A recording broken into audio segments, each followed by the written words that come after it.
tree huggers, thank you so much for watching. We have played at around 50 different farmers markets in BC, and we just absolutely love playing for everyone that's involved. So thank you so much for welcoming us over the last few years. If you like what you hear, we're going to play you a couple songs. You can reach us at thetreehuggersband@gmail.com or find us on Facebook, Instagram, or YouTube at The Tree Huggers Band. Here we go.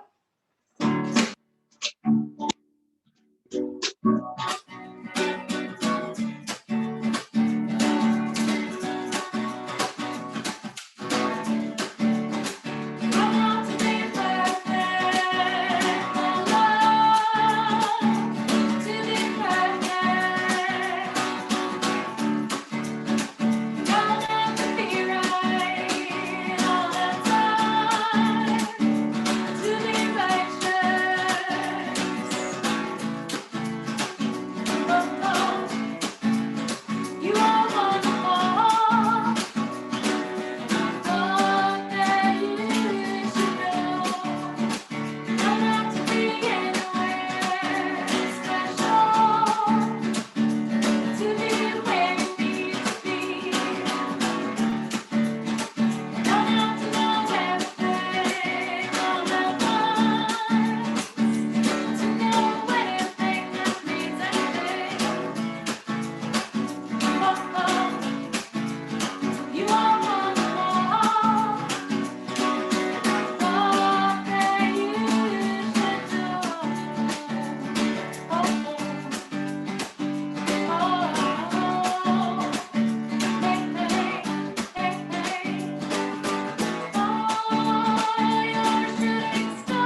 Hi, everybody. Welcome to the second workshop in our virtual conference. And my name's Peter LeBlanc. I work with the BC Association of Farmers Markets, and I'm today's session host from the staff. Mind you, the drivers of this will be the presenters who will come on screen in just a moment. But I just wanted to thank you for coming. Thank you for being a part of this day, and also we really pleased by all of the musicians who responded to our call for a, hey, we've got a paying gig for you. Can you perform some songs for our conference? And we're thrilled to have them in. If any of you have had the tree huggers, seen them at your market before, just throw a hey ho in the chat. For this session, we have chat available in both the Zoom screen. If you're with us there, if you're in Huva, it's there too. So we're seeing how we can manage keeping track of the chats in both of them. So um, we hope you have a good time with that. And before we get started, I wanted to let you know we've got some sponsors for this conference. You see them flashing up on the screen that that is being shown right now. And one of those, we asked each of those sponsors is offering a prize at one session. And today, for those of you who are here, it's your luck. There is a prize being given away by our awesome sponsor, Van City. Van City's been sponsoring our conference for many years. Even in this year when their situation, because of the pandemic, changed, they still wanted to offer us a level of support. And when asked which workshop they wanted to sponsor, they said this one with Farm Folk, City Folk, because we're sponsoring them to carry out this work. So it makes sense. We're like supporting the work that Farm Folk, City Folk does, and the work that the BC Farmers Markets does. So we're really, our hats off to Van City for that. So about the prize, if you're in this session and you're not disqualified because you're the usual things like a board member, a staff member, or a sponsor, you will be entered into a draw, and that draw will occur at the end of this session. So please hang out till then. I'll be collecting all the names of you who have joined this session, and have that draw at the end. But now I'm going to turn it over to Emily, who's going to get things started. And Emily, over to you. Thanks, Peter. Thanks for that introduction. So welcome to Marketing Your Produce for Farmers Markets and CSAs. As was mentioned, my name is Emily and I'm the engagement coordinator with Farm Folk City Folk. Our engagement manager, Julia from Farm Folk, is also on the call and she's here to support as well. As we begin, I'd like to acknowledge that I'm calling in today from the traditional, ancestral, and unceded territories of the Musqueam, Squamish, and Tsleil-Waututh nations. The work that we do promotes a food system that was not traditionally adopted by these nations, and many communities still rely on their traditional systems. And it's important that we integrate these environments into our agricultural systems and promote the protection of these food systems as a part of the work that we do. And we have people joining us today from across the province, and I'm sure even further than that, so I'd like to acknowledge the traditional caretakers of those lands. In January, Farm Folk City Folk launched a series of webinars around strengthening CSAs in BC, and we're so glad to be hosted by BC Association of Farmers Markets for this one in particular. We're excited to be a part of the conference and alongside so many other amazing speakers and workshops that are going on. Our Strengthening CSAs program, which includes the webinar series, is funded by Van City. And as Peter said, they are also one of the sponsors for this conference too. Today we are joined by Naomi, who owns and operates 4 Beet Farm, a certified organic vegetable farm in Pemberton. As well, Naomi is a volunteer board member for the Pemberton Farmers Market Association and the Pemberton Farmers Institute. And Matthew, our other guest speaker, is the owner of Linden Lane Farms, which is a diversified organic market garden and nursery that focuses on production, research, and education. Linden Lane Farms attends the Nelson Farmers Markets twice a week during the summer and now operates 3 different style CSA programs tailored to the needs of their unique customers. So with that, I will hand it off to Naomi at 4 Beet Farm, who will be presenting for us. Okay, thanks, Emily. I'm gonna pull up everyone see that on that screen? Awesome. Thanks for having me. All right. So, as Emily said, 4-Beat Farm, we're in Little Lot territory, also known as Pemberton Meadows, about 2 hours north of Vancouver. And I'm just going to talk a bit about how we not only share the harvest, but share the story of what we do. So 4-Beat Farm, certified organic vegetables, just quick background. We started out with 1 acre in production in 2016, and it was me and 2 draft horses. We don't have a tractor on our farm currently. We have 2 horses to do a lot of the work. And now, 5 years in, we grow about 4 acres of produce with myself and 4 full-time seasonal employees, as well as 2 horses, dog, cat, well, motley crew. We're about 80% CSA on our farm, primarily in Squamish is where most of our household memberships are, as well as here in Pemberton. And we also are weekly at the Pemberton Farmers Market, and that is also one of our CSA drop-off points. People pick up boxes from us there. I'm also on the board for that market.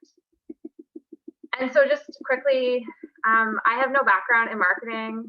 This picture here is a really good example of me in my usual habitat. So the picture is blurry, there's dirt everywhere. I'm really excited about a vegetable. There's sweat, like it doesn't really come naturally to me. I'm a pretty introverted person. And I think maybe a lot of farmers are in that boat. But I also am really excited about farming, and I want to be able to keep doing it in the long run. And I want my crew to be successful, and so part of that is learning how to sell what we do, and we've chosen to do direct marketing, and so it's part of my job. I do get a lot of help along the way, and I think it's important to mention that, you know, there's some things on a farm or in any organization that it makes sense to outsource or to get help in, or to do yourself, and just figuring out what's going to work for your own situation, whether you're running a farmer's market or running a farm. So, you know, I'm not a graphic designer. I had someone do our logo. One of our CSA members runs the marketing firm, it turns out. And so we sat down together about 2 years ago and spent an afternoon just brainstorming and getting all of this information that was in my head and these ideas that I had, these ideas that had come up, and putting them on paper and getting a bit of a roadmap. And that's been extremely valuable for me. I don't know that I would have done it starting out, but definitely a year or 2 in it, even earlier than we had done it, would have been really helpful. And then with that, I'm able to also hand off some of things like, you know, taking photos for social media, making videos, that kind of thing. Some of our farm crew has taken that on, including Sarah, who was on our team this year, who had a pretty big role in that. And then I'm not a tech guru, so I do our website myself, but if it crashes, I call my dad, which is awesome. So yeah, there's tons of resources out there. And then this photo here is Lisa Severn, who is maybe on this call, who is a big supporter of local food and of our farm, of our market. And she made a video for us a couple years back, just about our CSA, and that's been a really helpful resource to use as well. So I think just a main question to ask in any context that I think about regularly is, what are we selling? And for a farm, that's been really important, is that's changed over the years. And we've done CSA shares from the beginning. We've gone to the farmers market from the beginning. That hasn't changed. But what people are getting from our farm has changed. And so in the first year, we were selling a really cool idea. And, you know, it was me and these giant horses, and we were growing food in a way that looked maybe a little different than some farms around here. And people bought CSA shares, and maybe they'd get some vegetables. And people bought from us at the market because they thought it was cool what we were doing.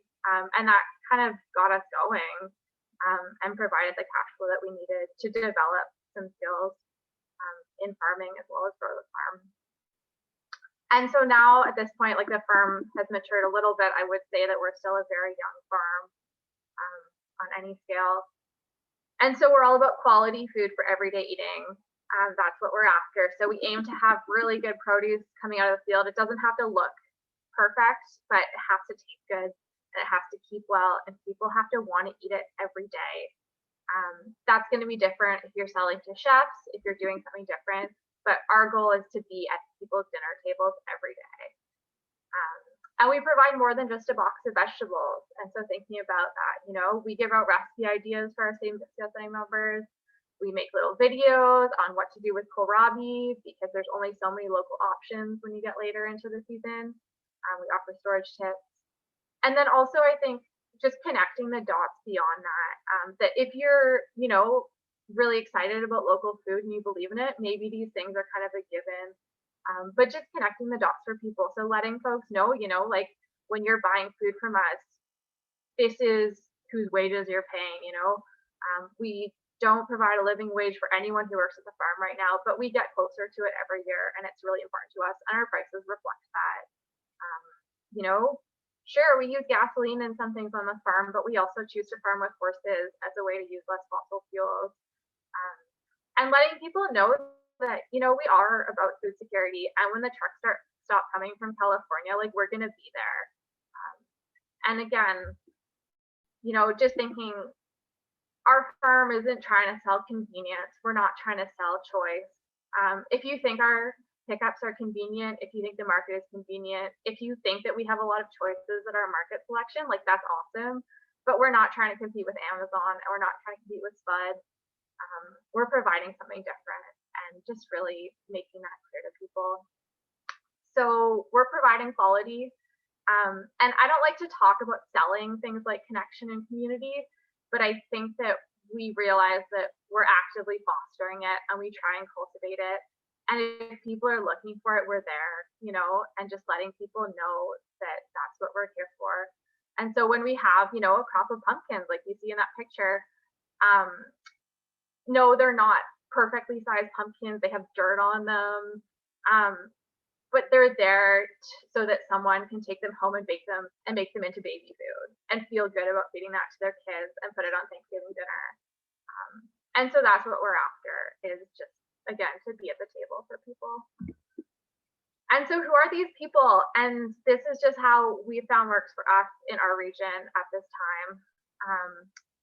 On the left is our CSA drop-off in Squamish, where people see us, they wander past it. The same at the Pemberton Market, where we have a bunch of stacks of blue bins behind our stall. And people come by and they say, "What's that?" And we have a really standard answer, and we say, "It's all pre-ordered," and we hand them a flyer. And if they don't want a flyer, they take a picture of the website on their phone. I haven't figured out QR codes yet, but I bet that's probably next. And same with, you know, when we put posters up around town, they're really general. They just say, you know, this is kind of what we're after. We have vegetables. Are you maybe interested?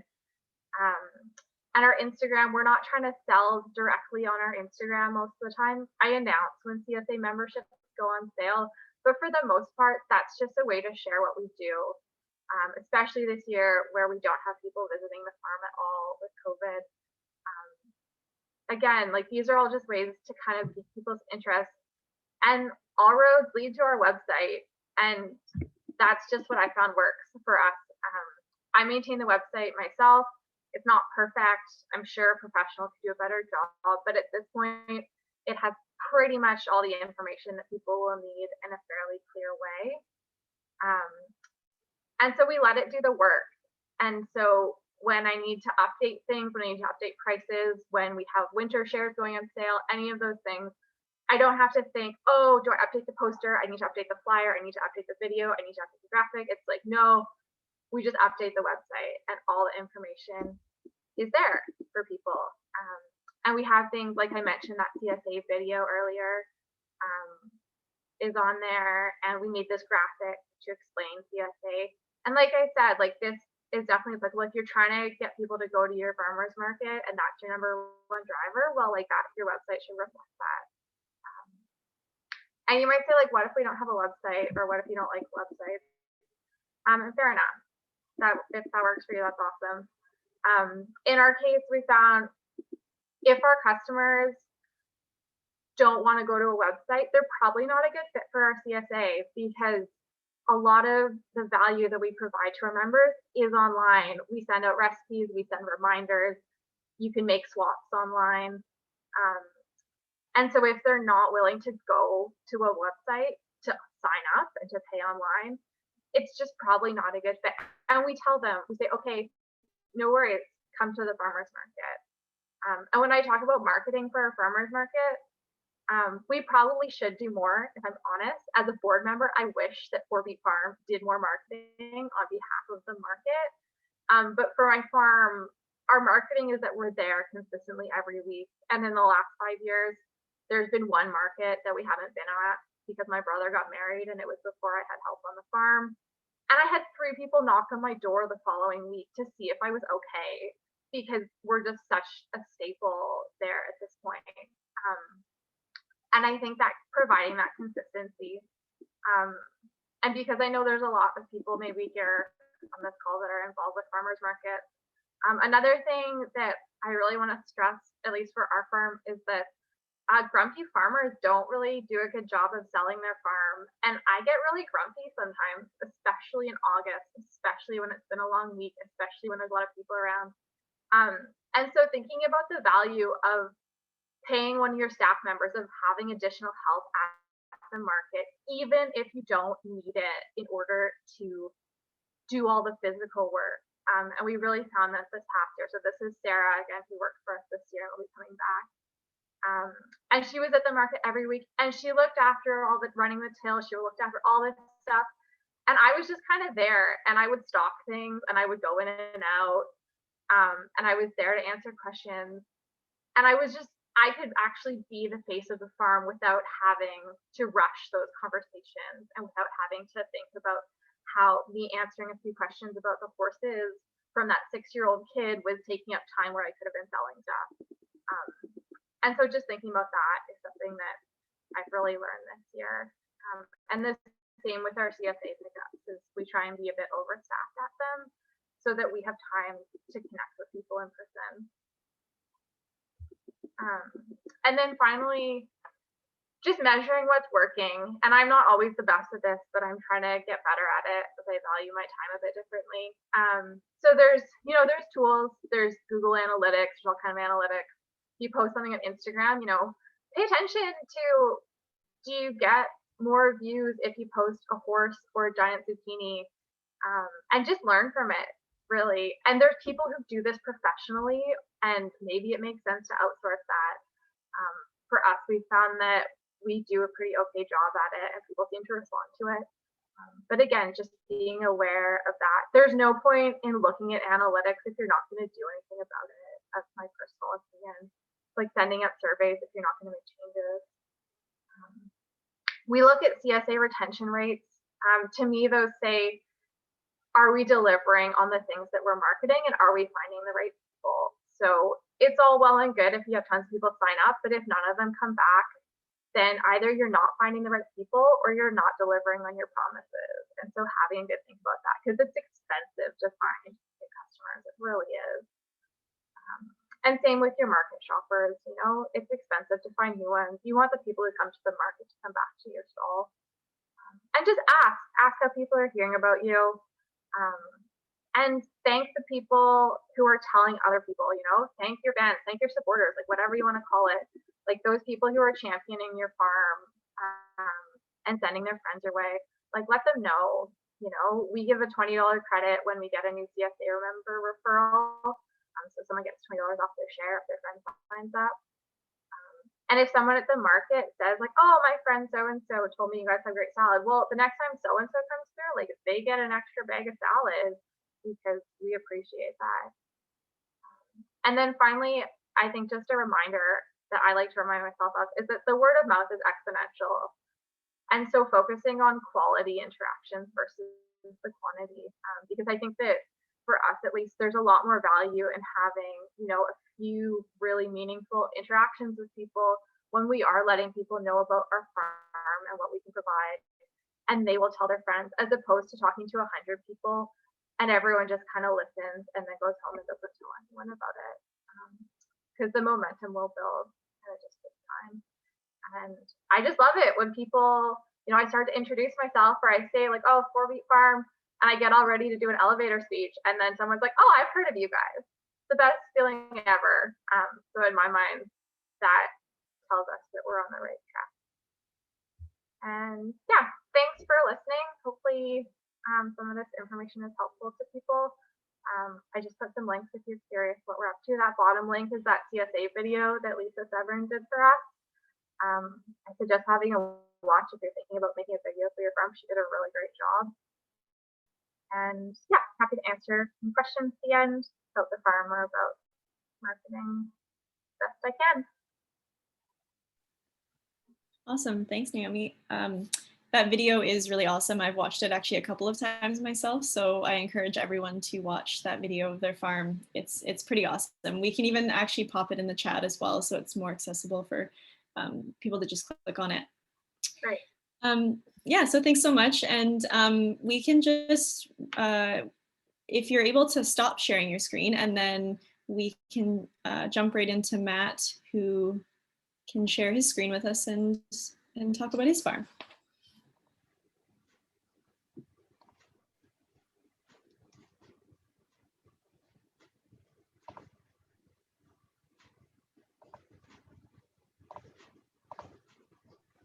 Okay, I think it's presenting. Got it there?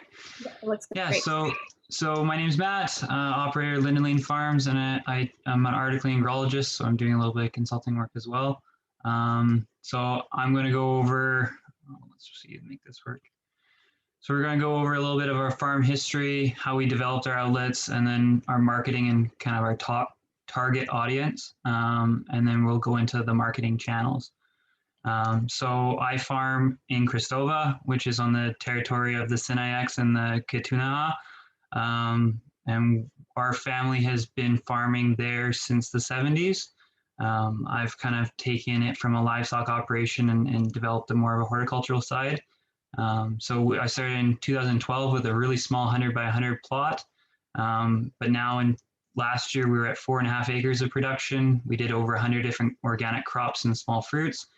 We sold at the 2 markets in Nelson. We also sell on farm or through our CSA and wholesale. We operate a very large edible plant nursery in the spring. This last year we had 8 employees at the peak season, which was pretty impressive for us.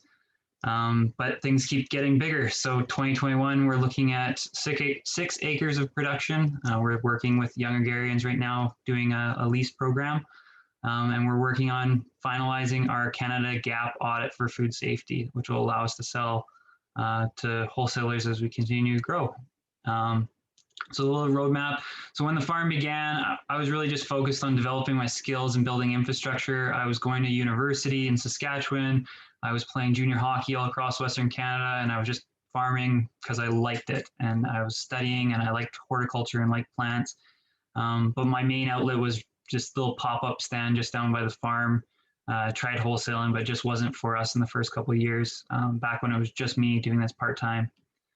But after a couple of years, we became more comfortable with our production, and we continue to expand. And we finally got accepted into the Nelson Farmers Market. It's a very competitive market. It's an awesome market. And it took us a couple of years until we had the consistency to make it. We also started a CSA program around that same time, and that was due to customer demand. And it really helped with our early season cash flow on the farm, especially being away at university. Just not having to max out every single credit card at the start of the year was awesome. And we began wholesaling to grocers because we built up that consistent supply. And then also our nursery switched from ornamentals more into just edible stock. That was based off of consumer trends and just wanting to avoid the inventory of having Japanese maples for 3 or 4 years until they become popular again, kind of the idea. So right now, like I mentioned, we're doing 2 markets in Nelson. We've got 3 CSA programs, a box, a credit, and a loyalty program. We're continuing to expand our wholesale outlets. We do on-farm events, and the nursery continues to expand. So how we developed all of our outlet streams, we were really focused on the customer first and foremost. And we really understood our economics around it. And we built a solid business plan based off decisions for us and for our customers. And we know our strengths and weaknesses, and we've cleaned it up over the last almost 10 years now. And we're always prepared to adapt and adjust. But one of the big things that set us apart was all of the marketing that I've been doing since the beginning, essentially, when it was just advertising on Kijiji. So when I talk about marketing, I focus for our brand on 3 key spots. It's easy, there's a desire, and we're selling the experience, kind of like Naomi said. And we are very specific on our target audiences. This is not to be construed with us segregating our customer base, but there's ways to word and write your copy so that it's tailored to a specific group that makes up the majority of your customers or your ideal customer. Yeah, we use a lot of social media and our website to establish that trust and communication. That's been very beneficial in years like this, where I can't physically interact with people on the farm as much as we did years previous. And I'm always very personal and very confident when I'm promoting and contacting either sellers or customers or at the market. Kind of like Naomi says, we had up to 4 people at the farmers market this year with us. And my job was restocking and talking and explaining the farm role. And then my girlfriend and other employees were on the tills. So, but like our main focus is just to connect the people that are purchasing our food with their farm and all of the interesting things that go along with it. So focusing on the brand, when I mention easy, our slogan is Lynn Lane Farms makes it easier to eat healthy. And that's kind of our basis for almost every decision we make when it comes to marketing. We've got a very similar one for the nursery. It's Lynn Lane Farms makes it easier to grow a healthier garden or grow healthier food.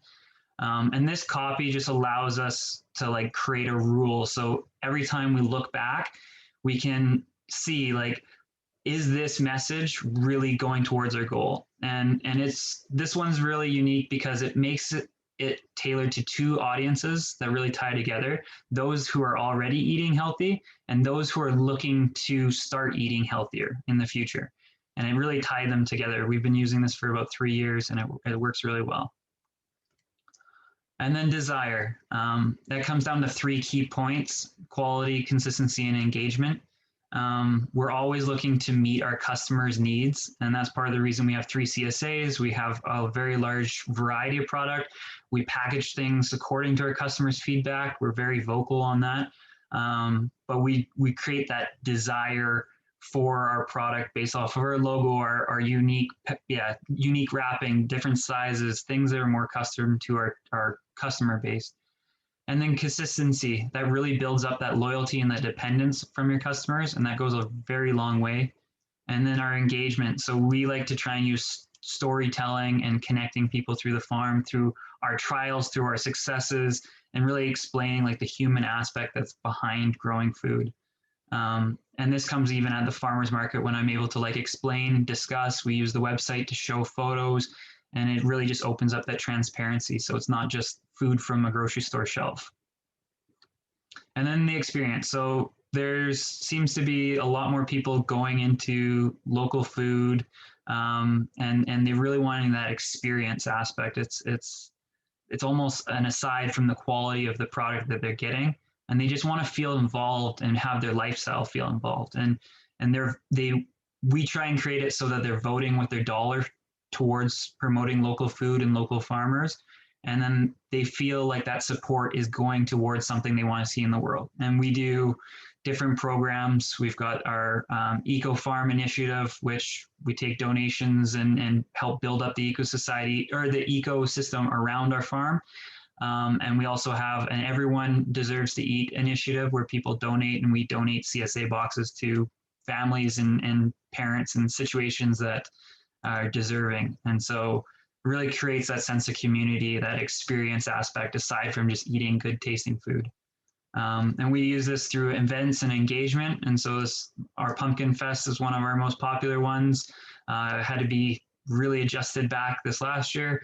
But our plant sale and other community work builds that experience. So for our farmers market, our target audience, we're really looking for people who are looking to invest their time and money to support local food and production. And that's typically the time aspect is them actually coming out to the farmers market and being present. It's quite a broad marketing target, but we tend to lean towards women between the ages of 20 and 60 for the farmers market. That's just because women generally in relationships and families make more of those decisions regarding food and health. And so if we're just trying to tailor it little bit towards that demographic. Not saying that man might not find our copy interesting or engaging as well, but that's kind of where our focus is.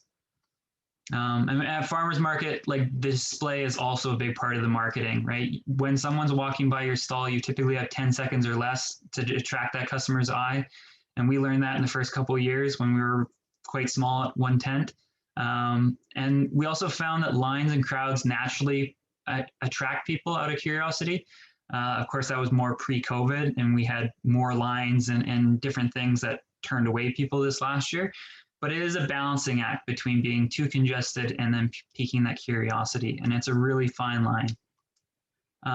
Also, with the display, we spent a lot of time trying to make it as full and as plentiful. We stack things, I restack them, and we're just avoiding that Passover look. And so if we start the day with 200 bunches of radish and we're down to 5 or 6 at the end of the day, if they're spread out over the same square footage as the original 200, it looks like those ones no one else wanted. And subconsciously, the customer's thinking, I don't really want that. Someone else has passed up on it. So we're always condensing, making things really nice.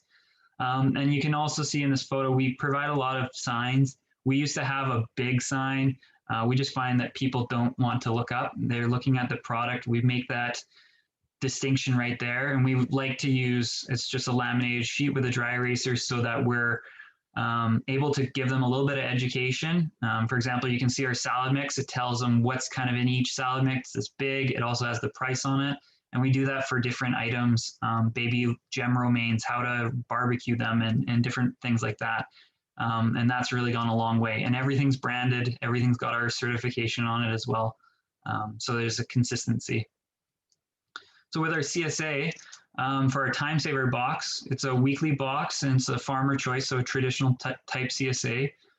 We're really tailoring it towards couples and parents who invest for themselves and their dependents and that value the convenience instead of choice. And when I say that, there's a lot of people that try CSAs and don't understand that you might get a little bit of extra kale in the spring and then things will tailor off. But for the most part, like this is our defining category. And again, it's more tailored towards women between the ages of 25 and 50, employed and married with children with busy lifestyles. And that's that convenience aspect, is that our Time Saver is a fun pun on words, but it also saves you time at farmers market. You can pick it up from the farm. There's different benefits, and then you're also getting good value for it. And through that, we also do, like on top of it, weekly emails with recipes and info, and we have a private Facebook group that allows our members to interact because we serve 3 communities with it, and it's about 45 minutes between the two widest in Nelson and Castlegar. And so it allows them to kind of build off of each other, share recipes. It was great for creating a community. And we also do like benefits for the CSA members. So if you return, you get a 7%, plus you get a week's early sign up compared to the public. And then we also have a referral program, which is $15 for both the referee and the referral. So both people benefit, and that really has helped spread the word of our CSA. Currently, we're sitting at 150 people on our waiting list for this season. And so it's now we're trying to figure out how we can service more people. We also do what is called our market card. It's kind of like a gift cardy system with a redeemable credit that customers can load throughout the year. And this is more for people that are looking to invest in local food and build a closer relationship with their farm, but like the free choice and flexibility. One of the biggest drawbacks to the CSA is that you're picking up every week. And with Kootenai lifestyle, a lot of people like to go away camping for a week or two, and typically it doesn't work with their lifestyle. But with this market card option, they can come whenever they want throughout the season. They can add. There also comes with like a 5% bonus. So if you put $100 on, you get an extra $5 credit. And it really creates that sense of contribution to the farm and that greater purpose that they're looking for, that local food, organic, sustainable. So it's very similar to the farmer's market, but I would say this one's not, like when we're writing copy, it's typically focused towards women, but this one's quite a general one because it's a it's more about the flexibility in offering a CSA option. And then we offer our Farm Club membership, which is a unique program that we started last year. That's $10 a year, and you get 5% off all of your purchases when you come to the farmers market, and you're wearing our bag and pin. This is for people that are looking to like streamline their shopping to fewer vendors and save money. This was like a great loyalty and customer building exercise, essentially. It was a trial run last year, and it worked out really, really well for us. It feels like for the customer, we're giving back, they're saving, and they're more likely to come to our stall, and it increases their lot sizes. So when they're purchasing things, they're not purchasing one bundle of carrots, they might be purchasing 2, or they might be purchasing the carrots, beets, and radishes from us, not from 3 different farmers. So that was a way to kind of separate out. And plus we get a little bit extra marketing, because the requirement is you have to have your Linden Lane Farms bag with you. So there's people walking around the farmers market or around town with their bag all the time. Again, very similar audience to the farmers market, this one's a little bit more open, 20 to 60. And that's because of the savings aspect of it. We find that seniors and younger folk are really the key 2 areas that really want to save money or are looking to save. Not saying that anyone else wouldn't, but those are kind of our 2 demographics. So for marketing channels, our most popular one, the most frequent one, is our social media. And so we have a Facebook business page. It allows you to build a customer list, allows you to advertise. You can reach thousands of people for like $1 or $2 a day. You can also cross-post into groups. A lot of people have changed from just being a standard Facebook newsfeed to specializing into groups. So we use farm, food, lifestyle, like hiking or parenting groups to engage with potential customers and our customers. It also you can create event pages. And so we create an event that reoccurs for every farmer's market. So that shows up on Facebook and in news feeds that, oh, this Wednesday there's a market, next Wednesday there's a market, Friday there's a market, on top of the additional farmer's market advertising. And we also offer the private member groups. And like I mentioned before, those have been huge to draw our CSA community together. We also do Instagram. That's more about showcasing the farm and being connected behind the scenes. Both linked together, which is awesome because you can post on Instagram real quick and then it'll forward over to your Facebook. We typically don't do a lot of selling through our Instagram. That's based off of our demographics. The Instagram seems to be slowly integrated into the Kootenays. It's just not a easy place to sell product. Facebook's a much easier, more text-based platform. And we use Instagram to post our CSA photos. So when we're talking to new potential customers, we can just tell them, check out our Instagram page. You can see the last 3 years of each box and how it changed throughout the season. And that's been very valuable. And a couple of years ago, we spent quite a bit of money getting a website developed. I feel like I'm kind of tech savvy because I run the back end of it now, but having a professional come in and set it all up for us was a huge improvement. We use our website for the information aspect. It's for those people that want to find it, but unfortunately not very many people are looking to read big paragraphs about your farm anymore. It's just there in case someone wants to learn more. But we use the website for the commerce part. So it's either to invite them to buy on the website or to show them where they can buy. And we use the website for our e-commerce for CSA sign up as well as like plant sale. And I don't know if we'll start doing produce through there, but right now it's just CSA and our plant sale. It's also really important to have a website for testimonials. It's like word of mouth, but in text form. A lot of people want to read those reviews and it really reassures them. It's like when you go on online for any sort of purchase and you want to check to make sure it's 5 stars before you buy. And so there's just a little thing. We've got lots of infographics. It's quite a well done CSA page for each of them, and it really discusses what it entails to be a CSA member. And not every customer is a perfect CSA member, so this kind of helps weed them out.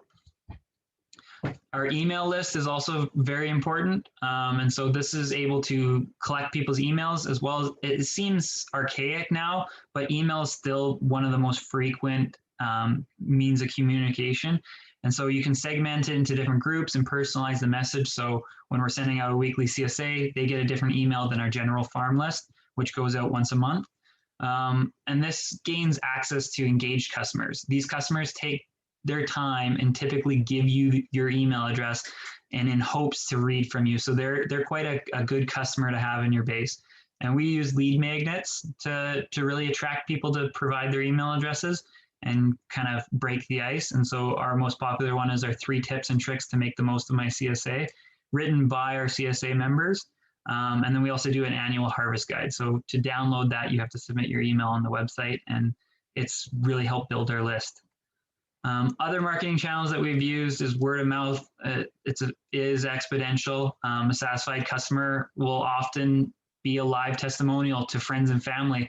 And because they enjoyed it, they're most likely in your customer base, and their friends are most likely close to that perfect customer as well. And so it really starts building off of that. And we still use business cards and postcards just because they're quick and easy. You can hand them to someone. Same thing at the market when people are like, oh, what's that big stack of boxes for? It's, oh, this is our CSA. Look how you can join next year. And we use paper posters on occasion. They work typically more in high traffic areas. And we kind of got away from that this year because just there wasn't as much people traffic everywhere that we posted them in gas stations and different stores and stuff. So yeah, that was my presentation. And if anyone has questions, you're welcome to take a look at our website or send me an email. Awesome. Thanks, Matt. That was really great. So we will have we have a bunch of time for a question and answer. So maybe because I haven't seen any questions come into any of the chats yet, if anyone feels like they want to unmute themselves and ask a question, please feel free to do so now. You can also put questions into either chat and we'll look for those and I can ask them. But if anyone wants to go ahead and ask a question, please feel free.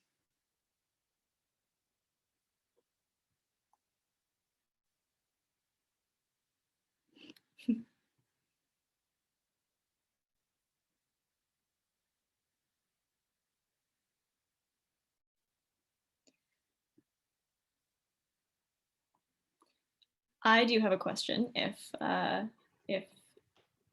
maybe I can get the ball rolling here. I think and one just came in too. Oh, awesome. Okay, yeah. let's yeah, we can. I think he came into WOVA. Awesome. Yeah. Do you get many new do you get many new customers signing up through the farmers market? So we can extend this question to both you, Matt, and Naomi.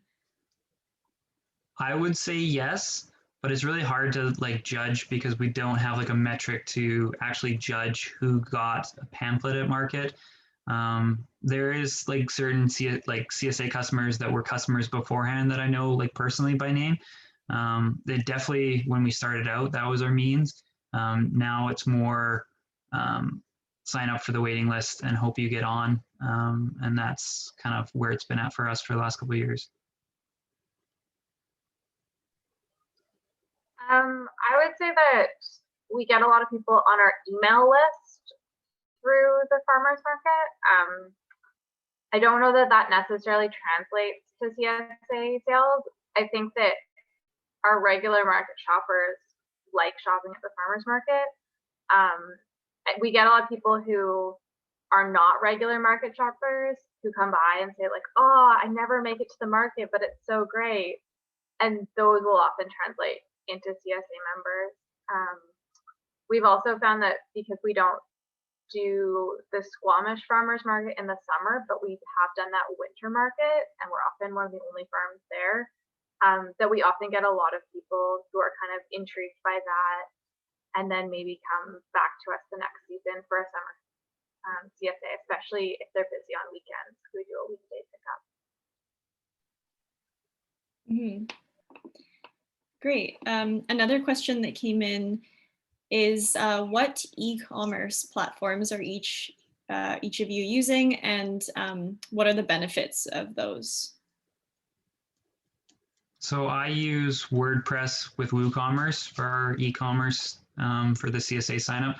It was really built for like our products for our nursery, and then we've adapted it to do our CSA. It doesn't cost us any extra fee.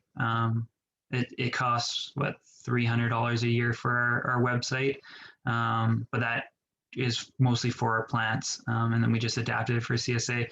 We also use Square, and that's how we can do that market card. So we have 2 tablets at each market, and our employees go through and type it in, kind of like McDonald's, and each product goes through, and then you can swipe your card, your market card, through that system. We are looking into doing local line because they do have a WordPress kind of plugin. I just don't know if necessarily that would work for us regarding like the back end logistics of packing customized boxes through local line.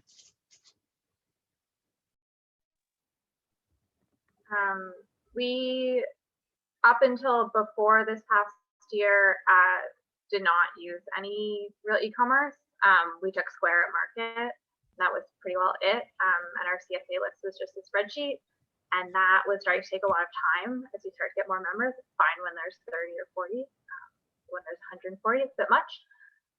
So this past year for our summer CSA, we used Harvey, which is based in the States. They're kind of like a full service one. They're quite expensive. Anyone is seriously considering going with them, feel free to send me an email, talk about it.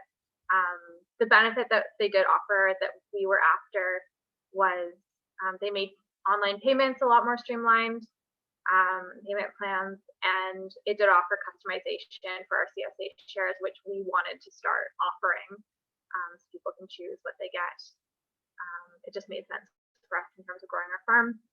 For our winter CSA this year, after our experience with Harvey, which was good, but I felt was maybe not worth the amount of money that it cost us, we used Farmigo, and that was a better fit for us. It's a bit simpler. It's still kind of designed for CSA, but it makes it really easy for people to add on extras to their CSA shares, which is great for us. And yeah, it's very functional, and our members found it pretty easy to use. So we trialed that for winter, and then we're using that for next year. Yeah, and I've tried Farmigo in the past. It's definitely more tailored for box programs that are like 100 people plus. At the time, we only had like 25 people in our box, and it was very expensive per box to run. And if at that stage, like, it's a lot of work in the back end. Now that we're getting up in the numbers over 100, well over 100, we're looking into a program like that. But we built quite robust Excel sheets as well to like keep track of the customer data. But yeah, we're not offering customized boxes at this point. Good on you, Naomi.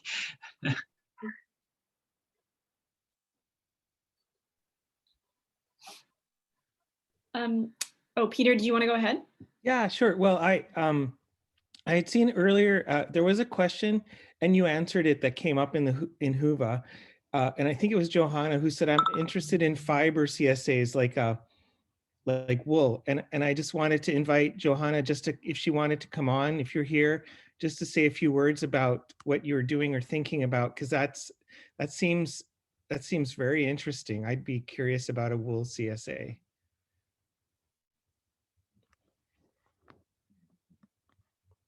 I'm going to check to see if I see her in the participant list. Okay, I don't know. Can you see me? Oh, there you are. Yeah, yeah. I'm doing dishes. Let me just, it took me a minute to get my hands dry. Yeah, so so I have, and there's somebody else on here in the workshop, Maria Lennox. We both have sheep, and we live close to each other. And so I'm really interested in, I grow mainly for fiber. I do sell some meat, but I'm mainly for fiber, and Maria grows for fiber only. And so, yeah, we're really interested in different ways to market our fiber. And so I thought about all different kinds of things, like a subscription box. Like you could So it's just interesting hearing what you're saying. Like I can see how it would maybe work for a fiber person. You could offer different things at different times of year. You could offer perks like get to name a lamb, or people seem to like that one, or, you know, a little newsletter from your sheep and what they're up to and that kind of stuff is what we were thinking. You know, I was thinking of doing. Plus, I also do herbs and stuff like that, but I don't do that on a very large scale basis. So I don't think I could do that. But I was thinking more of maybe a monthly CSA or something like that for fiber. So anyway, I was just putting it out there about the fiber, but I'm really learning a lot about how to market in general from this workshop. So I appreciate it. Thank you. So that's it. Thank you. Yeah, thank you for sharing. Yeah, I think the month, or even if you broke into 4, there's a meat and soap CSA program just up in Salmo from us, Forest Farm. She does like a meat, egg, wool. Maybe she does wool. So I would take a look into her. She does it kind of periodically. I think it's by month or different seasons. That might be a really good choice for you.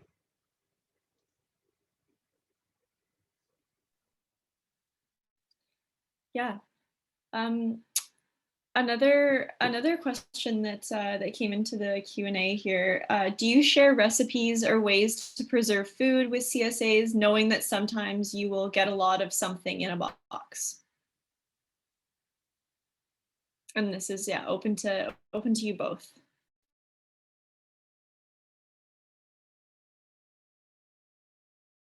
Sorry, I'm just getting the link for that Forest Farm CSA program. Shoot.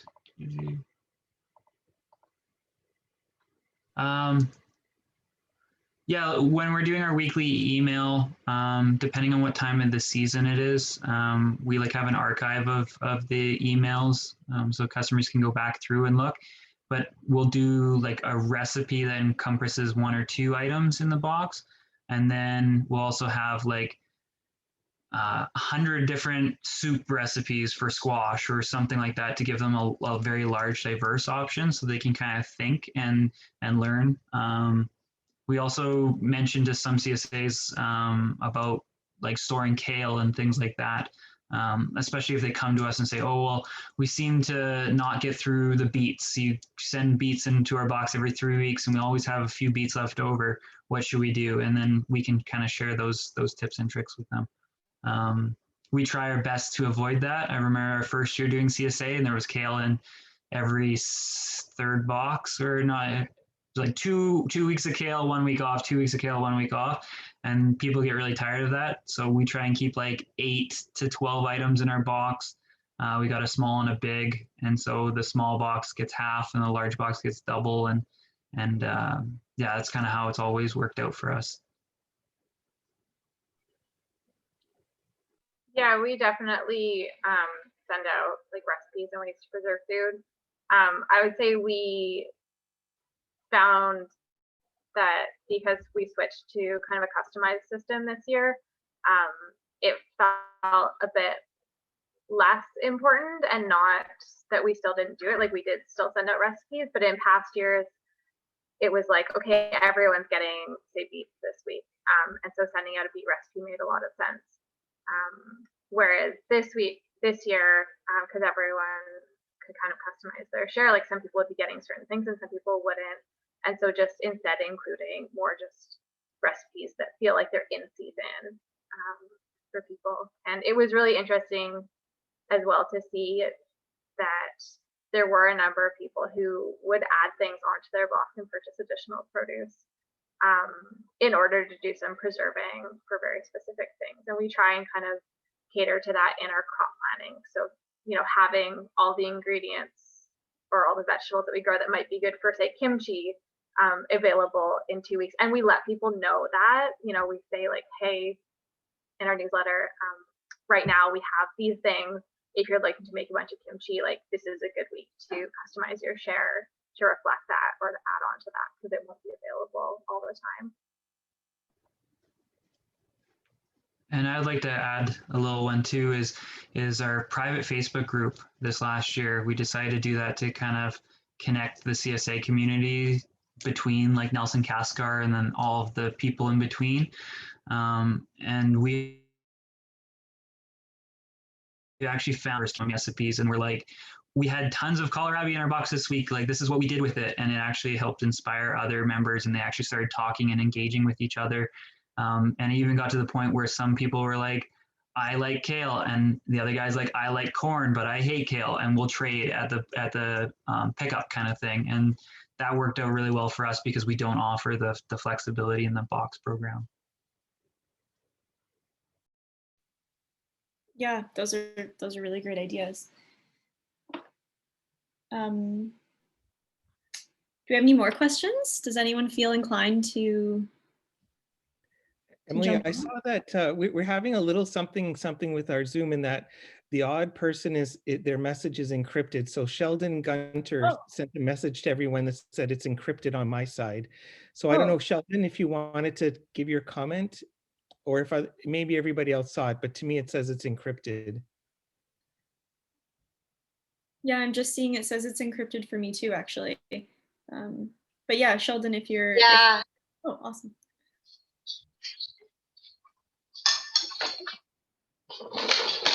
Is this working? Hold on. Okay. Can you hear me? Yeah. Yep. You're in, Sheldon. Welcome to the. Okay. I was asking, is there a certain price point that consumers are more likely to purchase for a CSA? Like when you're starting out? I would say don't base it off of what the customer, like when it comes to price point in that aspect. Find out what it costs you to produce that, and then create an Excel sheet and figure out how many items do you want. We found that our small box is more tailored for couples or single people, just because it's a smaller quantity. But we also wanted to make sure that we weren't giving them so much that next week when they got their box that they had too much in their fridge, or that it wouldn't last them for the whole week. And so for us, that fine line is about $20 to $25. And it depends at the start of the season, it might be only $15. And at the end of the season, it might be $40. But it's, yeah, you should really set your own prices. I was very skeptical when we did a double box. It's worth $43 a week. That's like $800 down or $900 down at the start of the season. And so we went from just doing like an all abrupt start payment to our website allows us to do deposits. And so we can offer 3 equal payments. So if someone signs up in February, they've got a payment due at the end of February, end of March, and end of April to spread out that $800, or the $400 for the small box kind of idea. And so that really helps. The one thing we were worried about was the CSA for us really helped our cash flow. And if we had dragged it out so that you only had to pay every month, we weren't getting that benefit of getting the cash up hand when we're having to buy the seeds and buy the inputs. And so by separating into 3 months, we still get the full value of our CSA before the season starts. And then we also don't have problems with, oh, I paid you last week and things like that when we first started out. And so for us, doing the box that way has worked really well. Yeah, I would echo that, in that payment plans are really helpful and that they have to work for your cash flow. We definitely had one year where things were really tight in the early season because I hadn't properly thought about that. It was the first year that we kind of extended that payment plan. So now we do payment plans, but everyone's paid up before the season starts. We charge a fair bit for our CSA, and similar, it's like $800 or $900 for the season for the larger share. And I was a bit worried about it, but I think that that's what we need to charge to make it work and to farm in the way that the people who are supporting us want us to be farming. And I would argue that we're not charging enough, but I'm a bit scared to put it higher. So we're working on that. The one thing that I have found is really helpful is making sure that you do have kind of a lower price point to entry. And so most people who start out with us, even if they have a bigger household, they join with a smaller share, which I think works out to like $28 or $29 a week. And they often will upgrade mid-season because they want more food and they know that, but it's just a less scary number. And last year we also offered a spring share. We expanded our CSA significantly last year. Before COVID happened, this was the decision. And I was pretty nervous about whether we could double our membership in 1 year. It's a bit scary. So we started selling spring shares that were $75, and it was 3 weeks of salads. And now I did that in particular so that people could just have kind of an entry point that was less intimidating. And it turns out that those sold out very quickly because of COVID. And so we should have charged more for them. But I think just having a way for people to kind of get in the groove, whether it's market cards, whether it's add-on shares, is really helpful. But yeah, charge what it's worth, you know, like these people who are in your CSA, they want you to keep farming, right? And so you need to remember that. And I like our CSA card membership because we do it in $100 increments. So again, that's quite a low if you want to test run it before you want to like commit to a box. So for $100, you get $105 credit, and it keeps building. If you put like $500 down, you get 10%, and then I think it's 1,000, you get 10% plus a bunch of farm swag kind of thing. And so that really helps. And we also donate a lot of CSA boxes as like gifts for different like silent auctions and programs like that. And sometimes we've had people come up to us and say like, our parents might be interested in a CSA. Could we get a box next week? And we don't do that very consistently, but on occasion I've done that and it's translated well. Actually, one of our longest standing CSA members was kind of, because I just said, here's a week's worth of vegetables, kind of what our CSA would be like. And they tested it out and it worked well.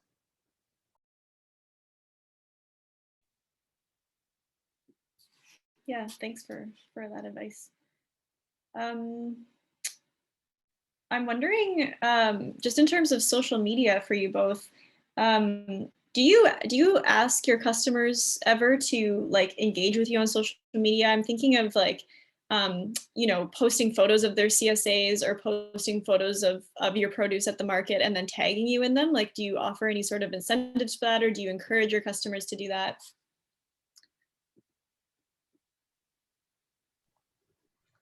For us, we kind of got it internally. It's just kind of a game with some of the CSA members, is like to post in the Facebook group with their box. And so that worked out really well this year, just to get kind of more engagement. We spent some money was it 2 years ago, doing some professional photos for the Pumpkin Fest and for our CSA. It was through Thomas, who also did a lot of the BC Farmers Market trail photos. I keep seeing a photo of my corn and there's a photo of me and my sister throwing cabbage. And so the professional photos were really important in like really making a professional presentation.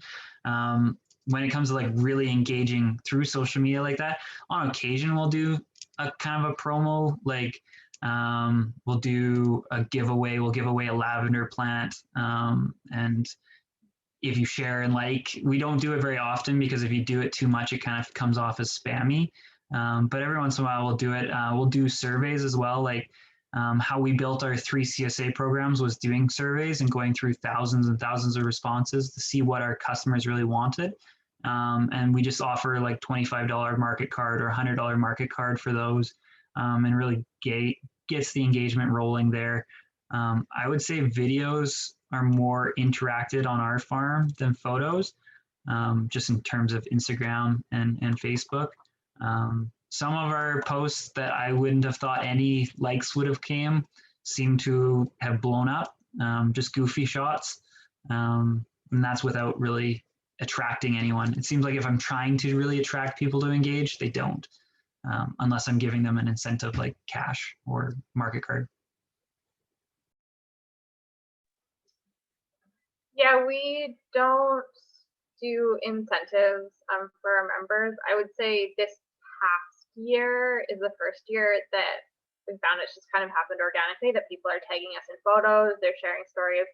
And we found that in particular for our winter CSA this year, which I thought was really interesting, which I think just is because people are stuck indoors and they're bored.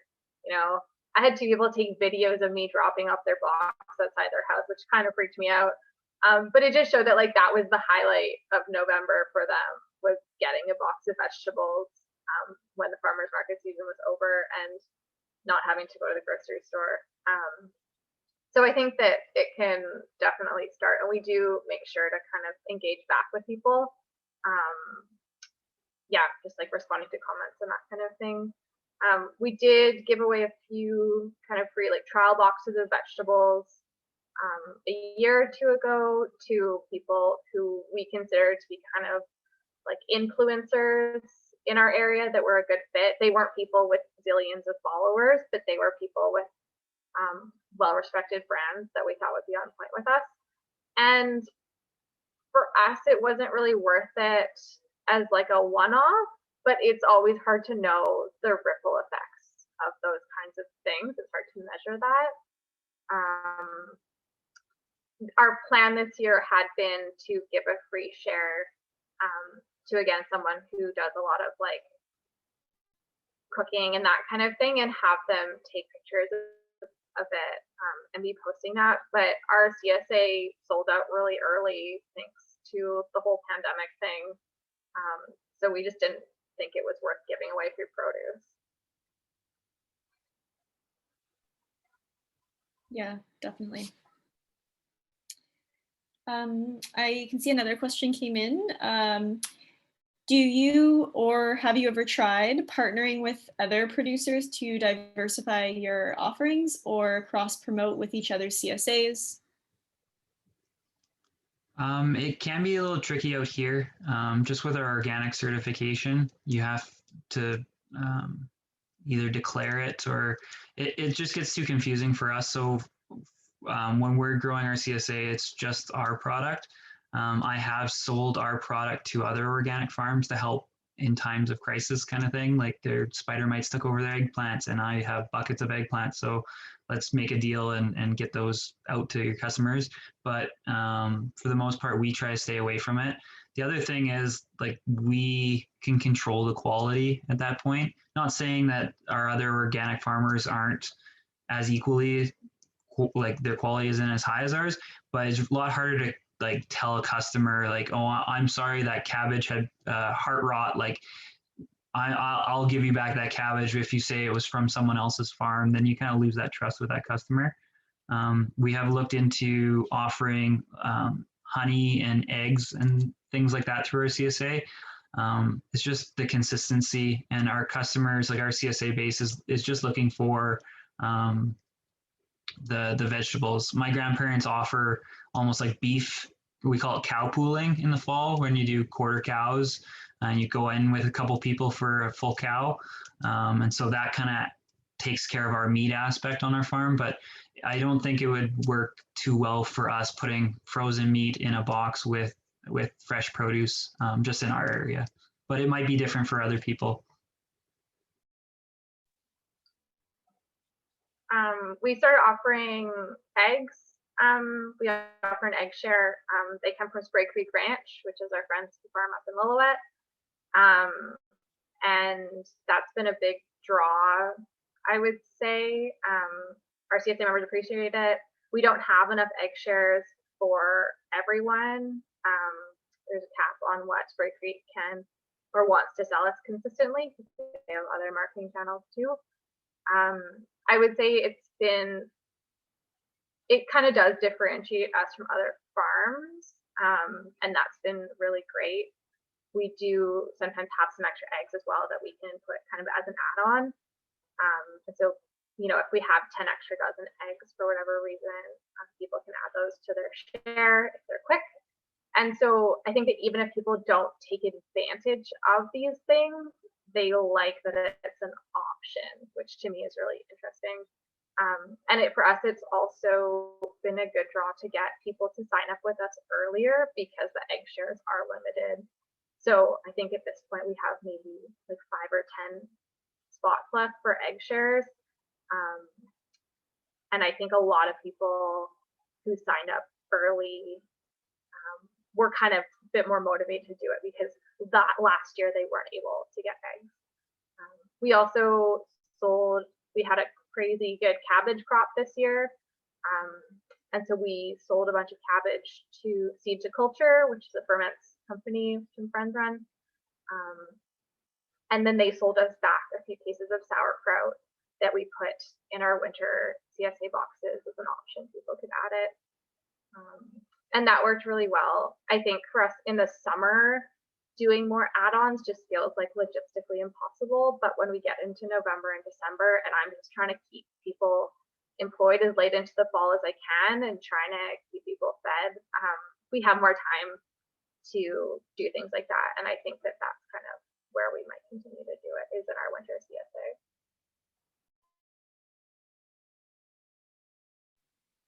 Great, yeah. I can see here in the chat too that it looks like the UBC farm has a weekly member photo feature for any members wanting their dish or flower CSA photos to be featured in the weekly newsletter. Yeah. And I just want to check in, Peter, are we okay for time? Can we have a few more questions if folks have any, or?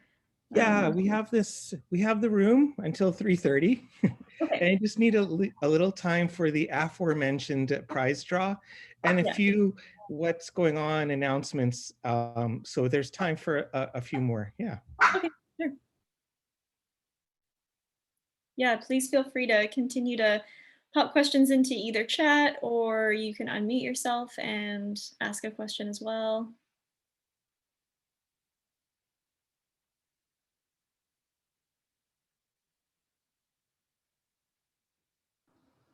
Is there a social gathering tonight? Did you hear that? Yeah. Oh yeah. So yeah. No. Well, I wish that I missed it last night. Yeah, I think there was a room that was opened up, but we didn't really let anyone know. So maybe in a couple of days we'll do that so people can gather just for some chats. I was going to open my last bottle of market bought cider. Saved it, Great. just Good. specially. Okay. So yeah, so let me know, Emily, when you've reached the end, then we can move to any of the announcement and the draw. So, but also don't want to crowd out any questions. Yeah, I just wanted to, just open it up one last time to see if anyone has any last questions for our speakers.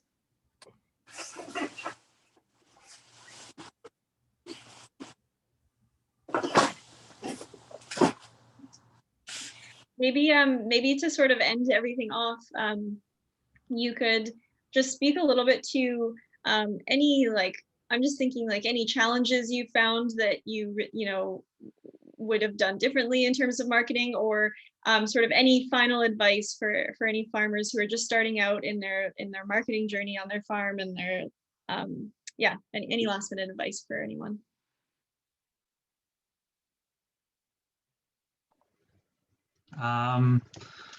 If you're starting out, don't be prepared. Like, don't be afraid to kind of fail.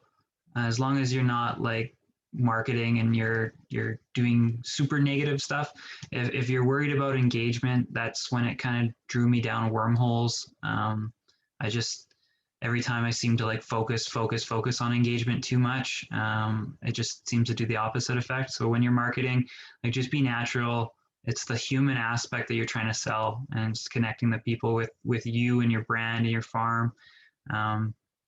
If you haven't done any real looking into marketing, first book you should start with is Story Brand Marketing by, what's his name? Donald Miller. You should look into that book. It's quite amazing. I listened to it when I was driving back and forth from Saskatchewan for school. I've read it probably 3 or 4 times over. It's very customer focused, and it really helps you craft up your message so that your customers can connect with you on that level. If And if you're starting out as CSA and you're a new farmer, I never recommend it because it's very hard to do for your first couple of years until you're like consistent and confident in it. But if you've got good product and you're confident in your production, I say go ahead. It seems like CSAs have been as popular as they ever have been. We've, with our farming kind of community, there's, I don't know, 8 of us that are kind of our main commercial producers, and now there's a whole bunch of younger guys coming on, and we've been trying to share our waiting lists and our kind of our connections with everyone. So when Bent Plow sells out, they start sending people over to us, and when we sell out, we start sending them over to Raving Creek, and it's just this big community thing. So we're not all kind of hungry out there. I don't know if it's different for other markets, but I know if you're here in the Kootenays, we're just trying to grow enough food to improve our food security. So yeah.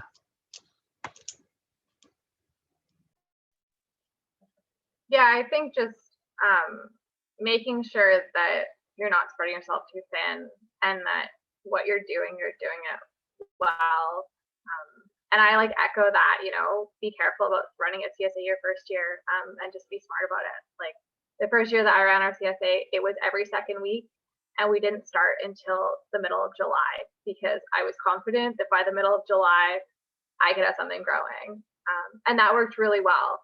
And it made it a lot less stressful. And again, like we had great produce the first year, and people were so surprised because I made no promises.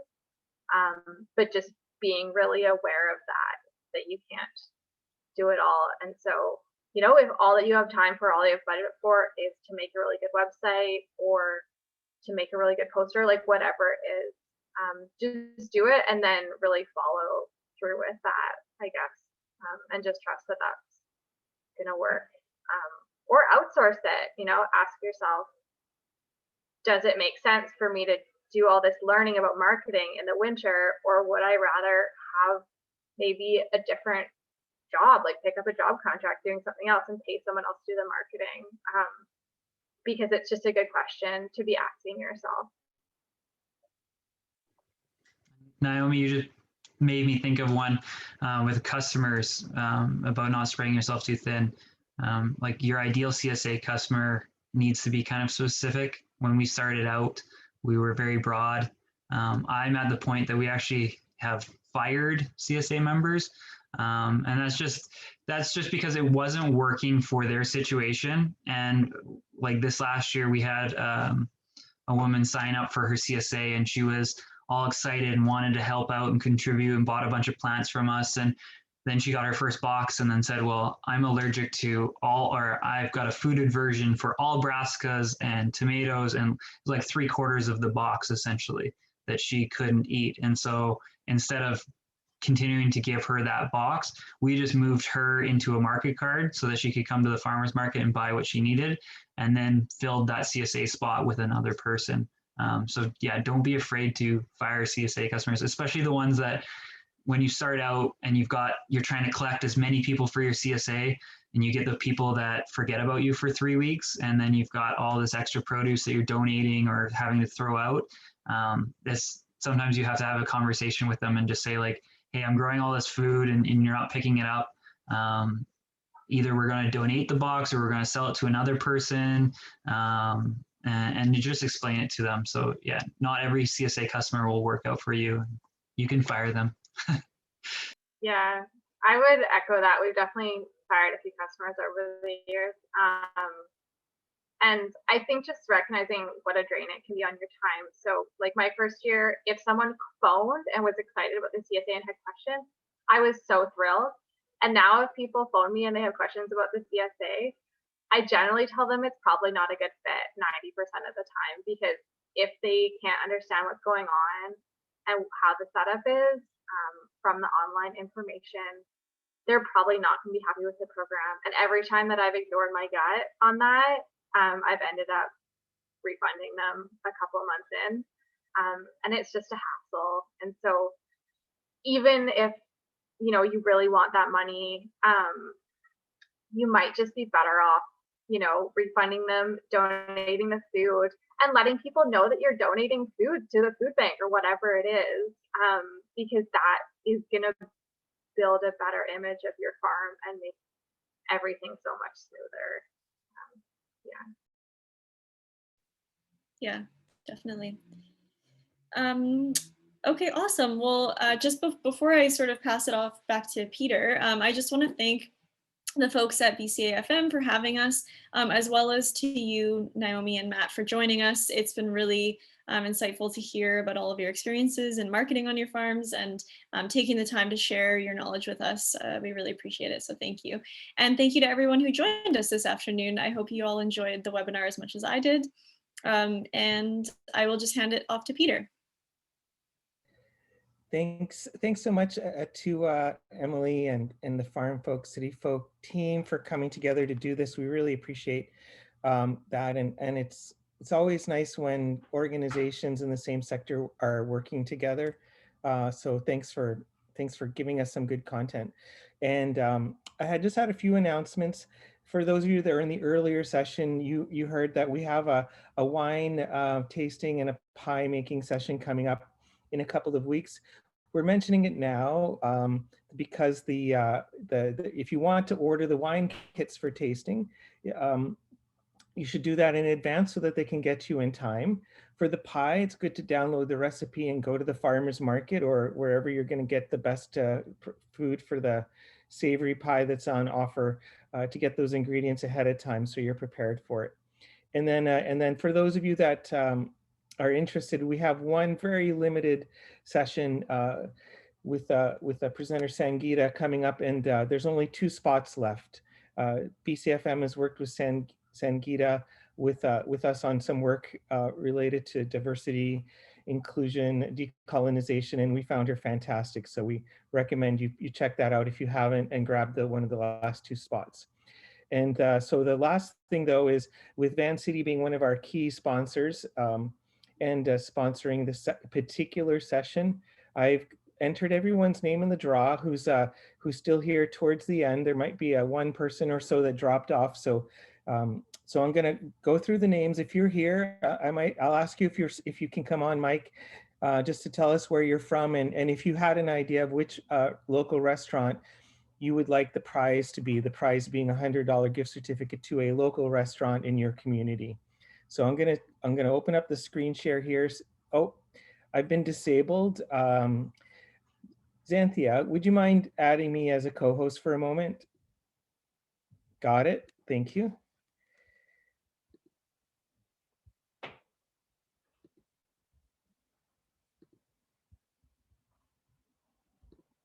Okay, so here's the wheel. And if you look at it, you should see your name on there. And okay, fingers crossed, good luck everybody.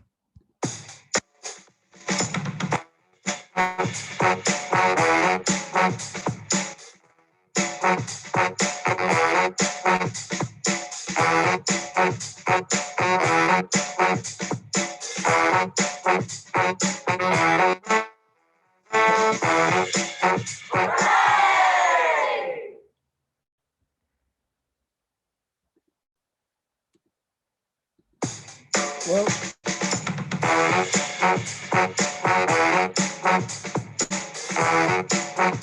okay, somehow, okay, it's gonna pick another winner, but actually the winner is Chad. Chad, are you on? And can you come on, Mike?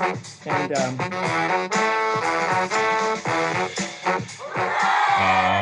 I think I'm on. yeah, on? hi, Chad. Hey. Yeah. So Chad, where are you from? And yeah, and where would you, do you have an idea yet? You don't have to. We'll get in touch with you and we can work that out, but maybe you know a local restaurant you'd like us to ask if they offer gift certificates. Yeah, I'm in Kimberley. I'm the Kimberley Farmers Market Manager. And yeah, there's actually, I mean, I'm gonna have to sneak into Cranbrook. We got a great little restaurant called Soul Food in Cranbrook. And they do a lot for local growers, producers. So it'd be great to go there. Great, good. Okay, well, Chad, we'll get in touch with you after our program is over and organize this by the end of the conference. We'll head something your way. So thanks everyone for attending. We start again tomorrow at 10 a.m. Download the Whova app or go onto the Whova site so you get all the updates and alerts. And thank you again for coming on. We appreciate you being here. Have a good rest of the day. Thanks so much. Thanks, All right. everyone. Thanks. Bye.